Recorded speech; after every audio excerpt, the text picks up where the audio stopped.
पहले सपोर्ट और resistance daily chart पे आप फॉलो करो।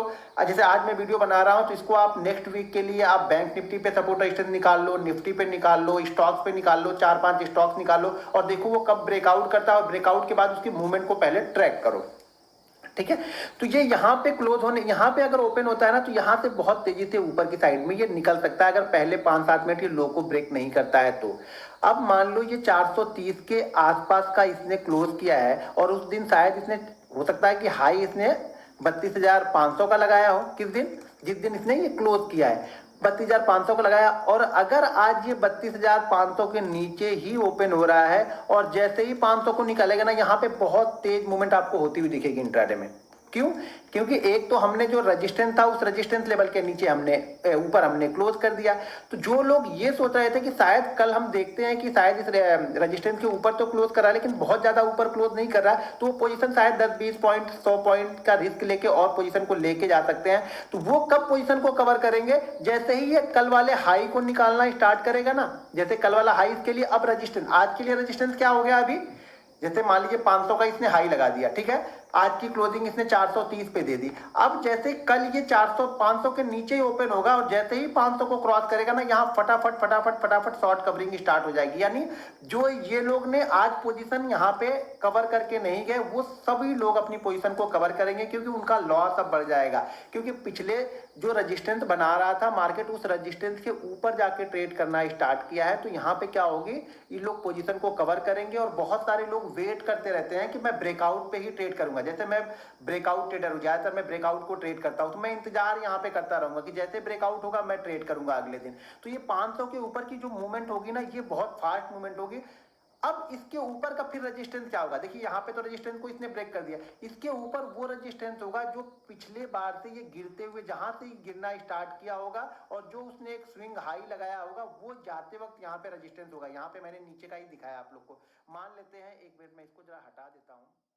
तो आज की वीडियो हमारी सपोर्ट और रेजिस्टेंस पे होने वाली है। बहुत से दोस्तों की रिक्वेस्ट आई थी कि सर सपोर्ट और रेजिस्टेंस पे वीडियो बना दीजिए, क्योंकि आपका सपोर्ट और रेजिस्टेंस बिल्कुल यूनिक होता है और जैसे ही बैंक निफ्टी उस लेवल के ऊपर या नीचे निकलता है बहुत ज़बरदस्त मूवमेंट मिलती है। तो आप सपोर्ट और रेजिस्टेंस को किस तरह से आइडेंटिफाई करते हो ये ज़रा बता दीजिए। तो सर आप लोग को एक चीज़ बता दूं, सपोर्ट और रेजिस्टेंस की किसी एक वीडियो में मैं आइडेंटिफाई नहीं कर पाऊंगा। सपोर्ट और रेजिस्टेंस कम से कम मैं इसकी 3 से 4 वीडियो बनेगी, क्योंकि मैं अलग अलग तरीके से सपोर्ट और रेजिस्टेंस को देखता हूं। तो मैं सारे तरीके आप लोग को बता दूंगा। जिस कंडीशन में उस समय बैंक निफ्टी फिट बैठेगा उस कंडीशन को हम यहाँ पे अप्लाई करेंगे। तो सपोर्ट और रेजिस्टेंस एक होता है हॉरिजॉन्टल लाइन का सपोर्ट और रेजिस्टेंस, एक होता है ट्रेंड लाइन का सपोर्ट और रेजिस्टेंस, एक होता है मूविंग एवरेज का सपोर्ट और रेजिस्टेंस, और एक होता है मैं फॉलो करता हूँ वो है फिबोनाची का सपोर्ट और रेजिस्टेंस। तो मैं ये 4 सपोर्ट और रेजिस्टेंस को फॉलो करता हूँ। तो इस चारों के बारे में आप लोग को मैं यहाँ पे बताऊंगा। तो वीडियो को ध्यानपूर्वक देखिए, समझिए, सीखिए।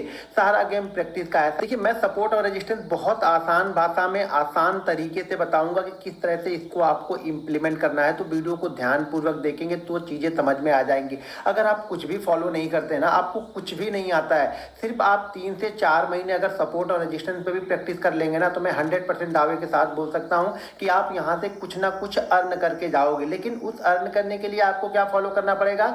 रूल्स, रिस्क मैनेजमेंट और मनी मैनेजमेंट। देखिए ये चीजें अगर आपको नहीं आती हैं, अगर आपको रिस्क मैनेजमेंट मनी मैनेजमेंट आप फॉलो नहीं करते हो, तो दुनिया की कितनी भी अच्छी स्ट्रेटजी आपको मिल जाए ना, आप लॉस में ही रहोगे। तो सबसे जरूरी काम है वो रिस्क मैनेजमेंट और मनी मैनेजमेंट का। अगर इस पर आप लोग को वीडियो चाहिए तो इस वीडियो के नीचे फटाफट कमेंट करके मुझे बताइए, तो मैं नेक्स्ट वीडियो सपोर्ट और रेजिस्टेंस के साथ में आपको रिस्क मैनेजमेंट और मनी मैनेजमेंट की वीडियो भी बना के आप लोग के लिए डालूंगा। देखिए ये एक प्रोसेस है, किसी एक चीज से पैसा नहीं बनेगा। आप कोई स्ट्रेटजी सीख जाओगे, इससे पैसा नहीं बनेगा। उस स्ट्रेटजी को काम करने के लिए, जैसे कि आप मान लो कि आप गाड़ी को ड्राइव करते हो, तो सिर्फ एक्सीलेटर से आपका काम नहीं चलेगा। आपको एक्सीलेटर के साथ में क्लच भी चाहिए, हैंडल को भी संभालना पड़ेगा, सामने देखना भी पड़ेगा, रोड की कैसी है उसकी एनालिसिस आपको करनी पड़ेगी, ब्रेक भी चाहिए। ये सबका कॉम्बिनेशन मिला के आपको स्पीड तय करनी है। यहाँ पे लोग आते हैं, डीमेट अकाउंट ओपन कर लेते हैं, उसके बाद उनको लगता है कि बस मैं सब कुछ सीख गया हूँ। तो आप किसी एक चीज को अप्लाई कीजिए, किसी एक चीज को पहले अप्लाई कीजिए, उस चीज में आप मास्टर हो जाइए।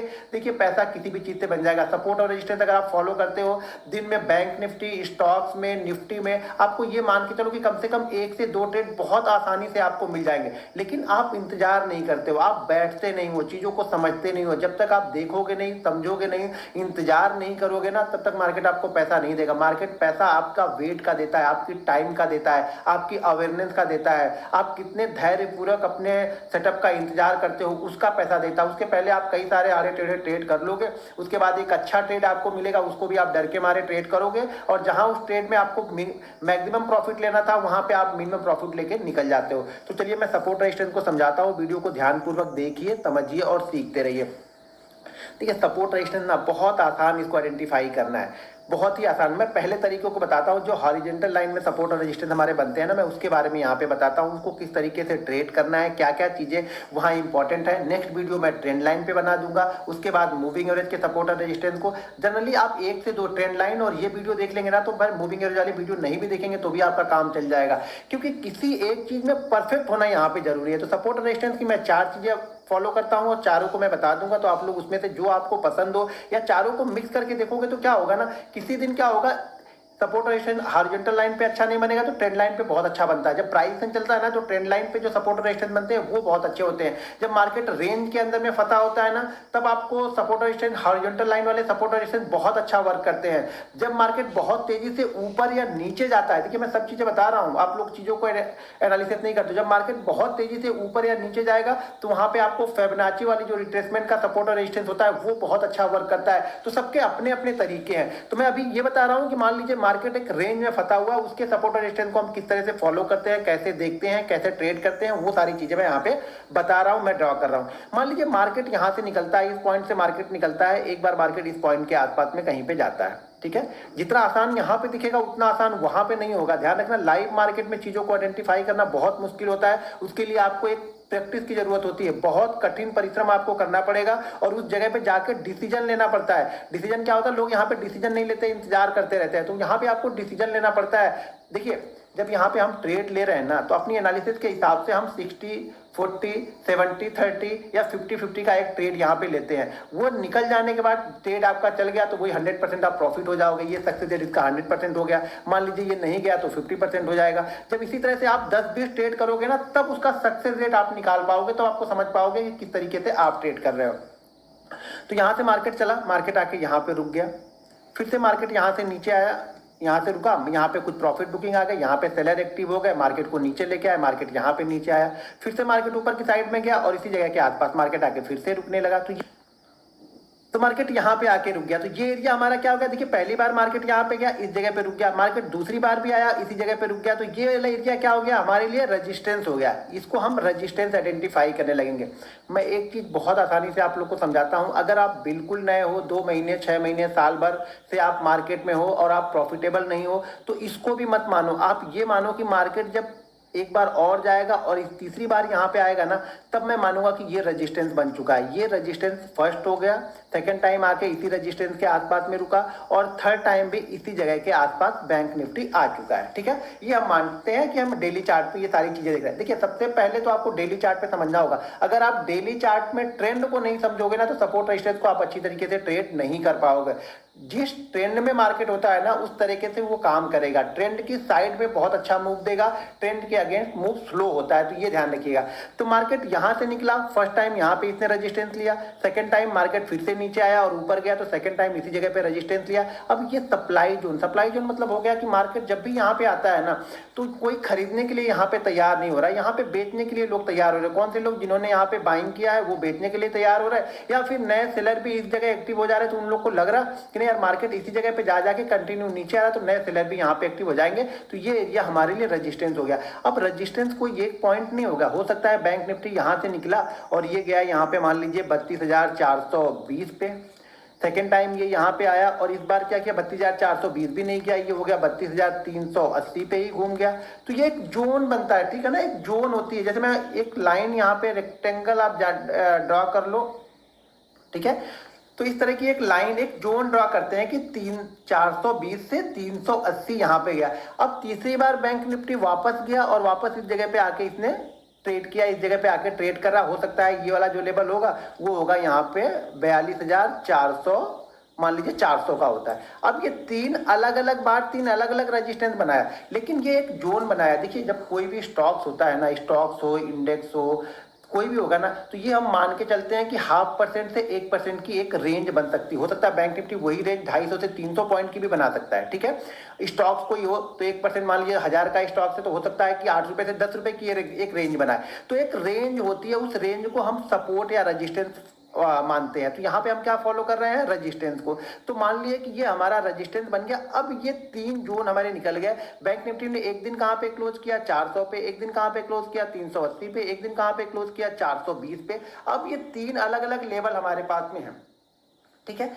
अब क्या करेगा बैंक निफ्टी, मान लीजिए अगली बार फिर से बैंक निफ्टी नीचे आके और इस बार जाके इसने इस रेजिस्टेंस लेवल के ऊपर कहीं पे क्लोज कर दिया। मान लीजिए ये क्लोज कर देता है, लेकिन इस रेजिस्टेंस, हमने क्या रेजिस्टेंस मान लिया है, हमने रेजिस्टेंस ये मान लिया कि 3 बार बैंक निफ्टी इस जोन के आसपास आके रुकता है। तो हमने ये रेजिस्टेंस मान लिया कि अगर बैंक निफ्टी अब 32,430, यानी जो ये ऊपर की रेंज है, जो एक ऊपर की रेंज बनी है ना, इस ऊपर की रेंज से भी 10-20 पॉइंट हम बफरिंग पकड़ लेते हैं कि उसके ऊपर जाके क्लोज करेगा, तब हम ये मानेंगे कि बैंक निफ्टी ने इस रेजिस्टेंस, जो तीन अलग अलग रेजिस्टेंस बनाया, लेकिन ये एक जोन बनाया। देखिए जब कोई भी स्टॉक्स होता है ना, स्टॉक्स हो, इंडेक्स हो, कोई भी होगा ना, तो ये हम मान के चलते हैं कि 0.5% से 1% की एक रेंज बन सकती है। हो सकता है बैंक निफ्टी वही रेंज 250 से 300 पॉइंट की भी बना सकता है, ठीक है।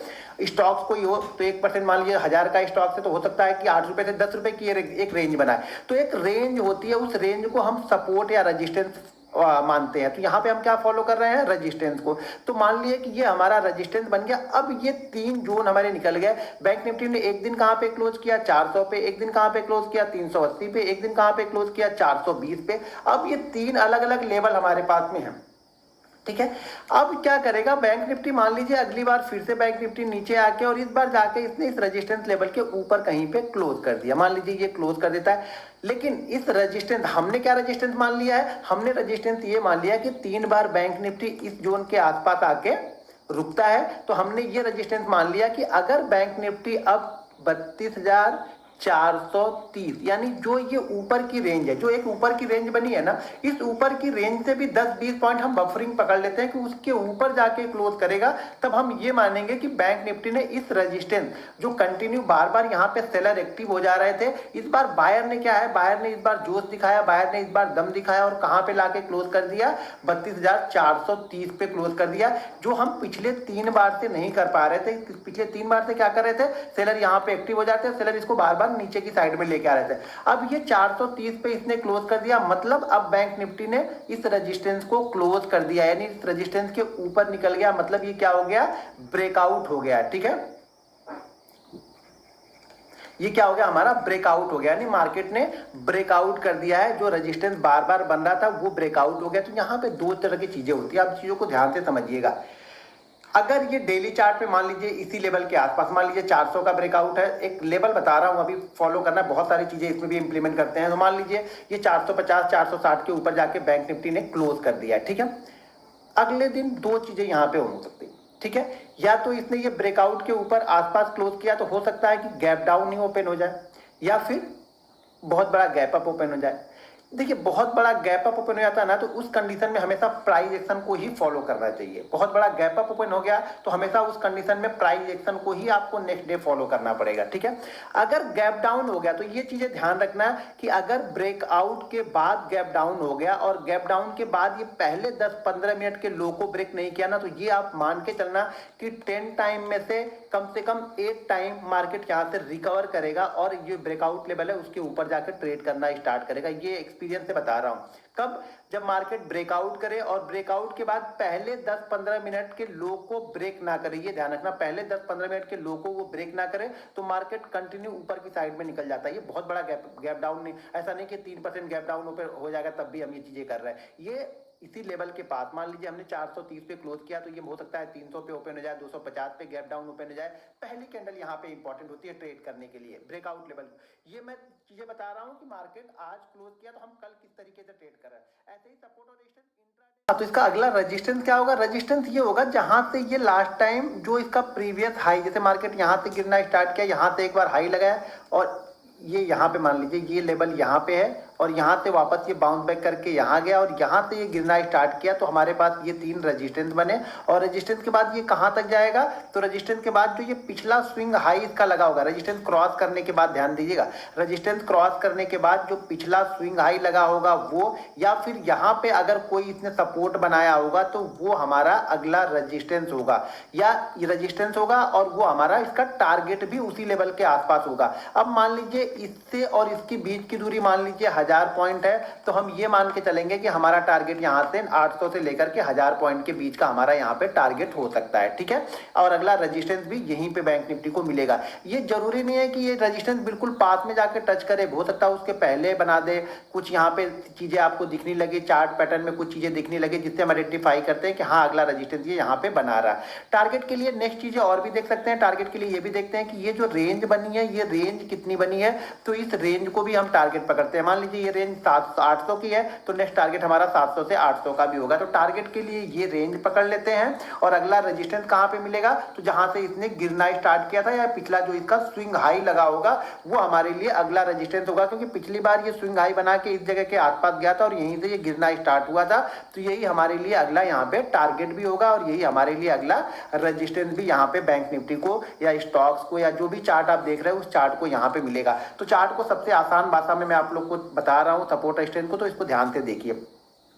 अब सेम काम यही काम बैंक निफ्टी करता है जब सपोर्ट लेता है। जब सपोर्ट में भी सेम चीजें होती है, जैसे ये यहाँ पे सपोर्ट बना रहा है, मान लीजिए अगर ये सपोर्ट को यहाँ से सपोर्ट को ब्रेक करेगा तो यही इसका टारगेट हो जाएगा। जैसे ये सपोर्ट 3 बार इसको जाके सपोर्ट ले रहा है, अभी तक हम रेजिस्टेंस देख रहे थे, मान लीजिए बैंक निफ्टी क्या कर रहा है, ये ऊपर से आया, ठीक है, यहाँ पे इसने एक रेंज बनाया और ये मान लीजिए ये सपोर्ट बनाते हुए चल रहा है, ये ऊपर ही रेजिस्टेंस बनाते हुए चल रहा है। इस बीच के जो ट्रेड होते हैं ना, यही ट्रेड यहाँ पे फास्ट मूवमेंट का कारण बनते हैं। जो इस बीच में जो ट्रेड लोगों ने लिए होते हैं ना, होप ट्रेड इसको बोलते हैं। मान लीजिए छोटी सी रेंज, अगर ये बड़ी रेंज है तो हो सकता है इस सपोर्ट के पास में आके लोग बाइंग करें, रेजिस्टेंस के पास आके लोग सेल करें, सपोर्ट के पास आके बाइंग करें, रेजिस्टेंस के पास आके सेल करें। ये भी सारी चीजें बताऊंगा, पहले इस वीडियो को ध्यान से देखिए कि सपोर्ट रेजिस्टेंस किस तरह से बाइंग करेंगे या किस तरीके से हम सेल करेंगे, उसके बाद सपोर्ट रेजिस्टेंस को ही किस तरीके से ट्रेड करेंगे वो भी बताऊंगा। तो यहाँ पे अब ये मान लीजिए ये क्या कर रहा है, ये यहाँ पे सपोर्ट बना रहा है। जब मार्केट यहाँ से ऊपर की साइड से यहाँ पे आएगा, इस जगह पे कुछ चीजें बनेंगी। ये सपोर्ट मान लीजिए बन रहा हो 32,000 का हो सकता है, ये 32,000 का बना हो सकता है, वो 31,800 का हो सकता है, यहाँ पे ये 31,900 का हो। ये 3 जो लेवल मैंने बताए हैं, 1 2 3, तो हो सकता है 32,000 का हो, 31,800 का, 31,900 का हो। तो हमारे लिए जो रजिस्टेंस लेवल कौन सा हो गया, हम ये मान के चलेंगे कि बैंक निफ्टी 31,780 के नीचे अगर जो भी लोवेस्ट पॉइंट है उसके 20-30 पॉइंट आपको पकड़ लेना है, जो भी हाईएस्ट पॉइंट है उसके 20-30 पॉइंट ऊपर का पकड़ के चलना है। ये कोई 20-30 पॉइंट पकड़ के चलता है, कोई 50 पॉइंट भी पकड़ के चलता है, कोई एग्जैक्ट लेवल को ही ट्रेड करता है। ये अपने अपने सहूलियत के हिसाब से लोग डिसाइड करते हैं। तो यहाँ पे ये इसके नीचे अगर निकलेगा तो मेरे क्या होगा कि मेरे इस रेजिस्टेंस को इसने ब्रेक कर दिया। देखिए रेजिस्टेंस को ब्रेक कर दिया नीचे की साइड में, सपोर्ट रेजिस्टेंस को ब्रेक कर दिया, ऊपर निकल गया, सपोर्ट को ब्रेक करके ये नीचे आएगा। लेकिन बहुत सारे ट्रेड इसके बीच में भी बनते हैं कि हम सपोर्ट को बाई करके रेजिस्टेंस के पास पहुंचते हैं। तो यहाँ पे क्या कंडीशन होगी, अभी मैंने आपको सिर्फ सपोर्ट और रेजिस्टेंस को आइडेंटिफाई करना बताया है। सपोर्ट और रेजिस्टेंस पे बेहतरीन से बेहतरीन ट्रेड कैसे लेंगे, ऑलरेडी मैंने बाइंग साइड का बताया। तो क्या हुआ, यहाँ पे होप ट्रेड बनेंगे। जब ये होप ट्रेड के एसएल करते हैं ना, तो बेस्ट मूवमेंट मिलती है जो हम ऑप्शन बायर के लिए काम करती है। ये इस रेंज में जब तक ये फंसा हुआ है तब तक ऑप्शन सेलर के लिए बेस्ट पैसा यहाँ पे बनेगा, क्योंकि उस रेंज को वो क्रॉस नहीं कर रहा है। ऑप्शन बायर के लिए बेहतरीन पैसा कब बनेगा, जब वो इस रेंज को क्रॉस करके ऊपर या इस रेंज को क्रॉस करके नीचे आएगा। तो यहाँ पे जो मूवमेंट होगी वो फास्ट होगी, ये मूवमेंट जो होती है वो स्लो मूवमेंट होती है। तो यहाँ पे जो ऑप्शन सेलर होते हैं उनको टाइम डिके मिलता रहता है, क्योंकि उनको पता है इस लेवल के आसपास कहीं सेलर आ जाते हैं, इस लेवल के पास थोड़े बायर आएंगे। और बहुत सारे लोग इंतजार करते हैं, जो सपोर्ट और रेजिस्टेंस ट्रेड करते हैं वो इंतजार करते रहते हैं कि मार्केट इस रेंज को ब्रेक करे तब मैं पैसा यहाँ पे डालूंगा। बहुत सारे लोग सिर्फ सपोर्ट और रेजिस्टेंस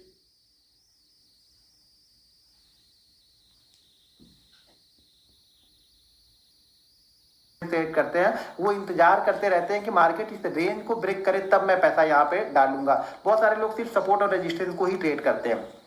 तो यहाँ पे एक बेहतरीन मूवमेंट उनको मिलेगी, क्योंकि मार्केट 3 दिन 4 दिन 5 दिन 7 दिन से एक रेंज में फंसा था। रेंज के जैसे बाहर ऊपर या नीचे जिस साइड में निकलेगा उस साइड में एक बेहतरीन ट्रेड मिलेगा। तो ये सपोर्ट और रेजिस्टेंस हमने क्या आइडेंटिफाई किया, जो हॉरिजॉन्टल लाइन होती है। नेक्स्ट हॉरिजॉन्टल लाइन में ही 5 मिनट पे किस तरह से आइडेंटिफाई करेंगे और किस तरह से इंट्राडे के दौरान ट्रेड लेंगे उसकी वीडियो बनाऊंगा। पहले मैं इसको चार्ट पे आप लोग को दिखा देता हूँ। दोस्तों, अगर आप भी हमारा लर्निंग ग्रुप ज्वाइन करना चाहते हैं तो वीडियो के डिस्क्रिप्शन में लिंक है, उस लिंक के जरिए जाके आप Zerodha, angel broking, up stock, Reliance blue, fire, ICICI direct में किसी एक के साथ डीमेट अकाउंट ओपन करके आप हमारा लर्निंग ग्रुप ज्वाइन कर सकते हैं, जिसमें मैं bank Nifty option, Nifty option के वीडियो इंपॉर्टेंट लेवल पोस्ट करते रहता हूं। उसको देखिए, समझिए और सीखते रहिए। अब यहाँ पे देखिए, जैसे ये 43,000 का लेवल था, ये 43,000 का लेवल कई बार इसने टेस्ट किया था और ये इसके लिए क्या था, सपोर्ट का काम कर रहा था। ये 43,000 जो था वो सपोर्ट का काम कर रहा था। और जैसे ही 43,000 को उसको ब्रेक किया, उस दिन देखेंगे तो ये जो कैंडल है ये 1200 से 1500 पॉइंट की कैंडल है। जैसे इसने इस लेवल को ब्रेक किया था, वहां से ये 600 से 700 पॉइंट बैंक निफ्टी मेरे ख्याल से सिर्फ 10 से 15 मिनट में आया था। 10 से 15 मिनट में ये 600 से 700 पॉइंट बैंक निफ्टी यहाँ पे गिरा था। किस दिन?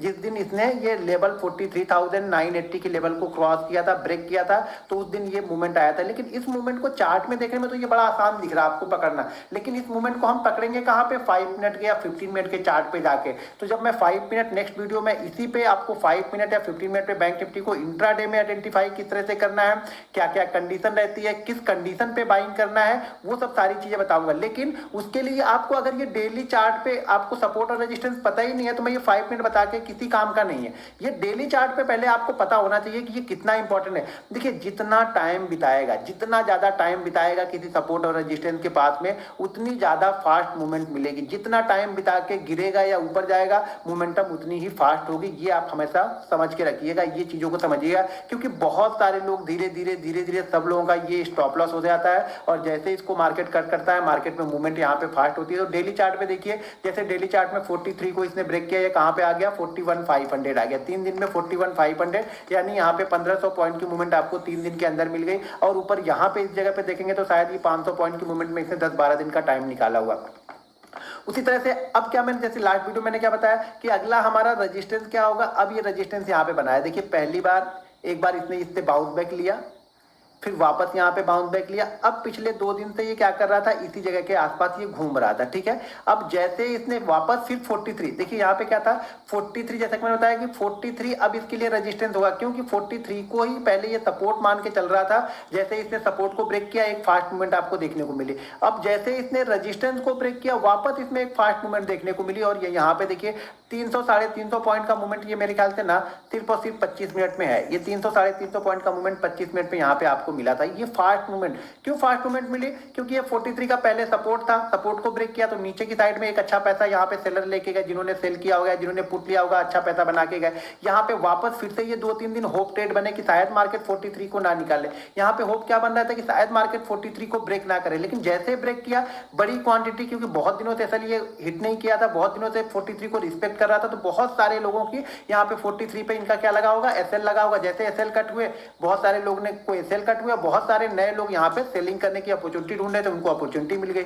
इसी जगह पे यहाँ पे क्या हो रहा था कि 3-4 दिनों से ये 43 को ऊपर की तरफ निकाल नहीं पा रहा था, तो बहुत सारे लोगों के क्या हो गए यहाँ पे, जिन्होंने शॉर्ट किया होगा उनके एसएल लगे होंगे कि यार 43 को निकालेगा तभी मैं निकलूंगा। और जैसे 43 को निकाला, नए जो ट्रेडर थे जो ब्रेकआउट पे ट्रेड करते हैं वो लोग भी इंतजार कर रहे थे, वो लोग ने भी यहाँ पे ट्रेड लिया, और जो सेलर थे उनके एसएल भी होने लगे। तो यहाँ पे फास्ट मूवमेंट वापस आपको फिर से देखने को मिली। इसी तरह से आप सपोर्ट और रेजिस्टेंस को आइडेंटिफाई कर सकते हैं हर समय। जो पिछला जो सपोर्ट था, जैसे ये सपोर्ट था यहाँ पे, तो अब ऊपर जाते वक्त यही आपके लिए रेजिस्टेंस का काम करेगा। मान लीजिए बैंक निफ्टी यहाँ पे अब रुक जाता है, तो रेजिस्टेंस लेवल क्या है, ये वाला लेवल, ये वाले लेवल पे आप नजर बना के रखिएगा, वो है 43,600 के ऊपर का।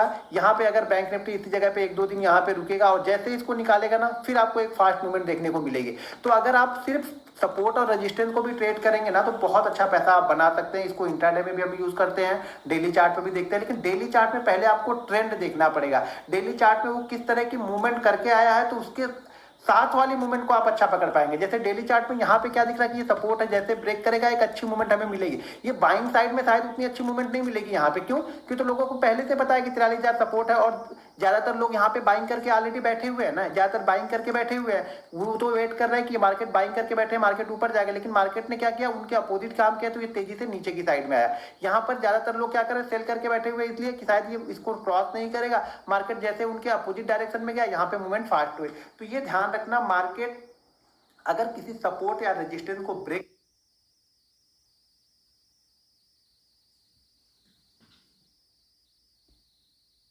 नहीं मिलेगी यहाँ पे, क्यों? क्योंकि तो लोगों को पहले से पता है कि 43,000 सपोर्ट है, और ज्यादातर लोग यहाँ पे बाइंग करके ऑलरेडी बैठे हुए हैं ना, ज्यादातर बाइंग करके बैठे हुए हैं, वो तो वेट कर रहे हैं कि मार्केट बाइंग करके बैठे हैं, मार्केट ऊपर जाएगा, लेकिन मार्केट ने क्या किया, उनके अपोजिट काम किया, तो ये तेजी से नीचे की साइड में आया। यहाँ पर ज्यादातर लोग क्या कर रहे हैं, सेल करके बैठे हुए इसलिए कि शायद ये इसको क्रॉस नहीं करेगा, मार्केट जैसे उनके अपोजिट डायरेक्शन में गया, यहाँ पे मूवमेंट फास्ट हुए। तो ये ध्यान रखना, मार्केट अगर किसी सपोर्ट या रेजिस्टेंस को ब्रेक करता है तो बहुत अच्छा मूवमेंट वहां पे मिलता है। इसका है सारा गेम कॉन्फिडेंस का है। आप प्रैक्टिस और कॉन्फिडेंस तो एक दिन के देखने से कुछ समझ में नहीं आएगा, ये कई बार एसएल भी हिट करेगा आपको।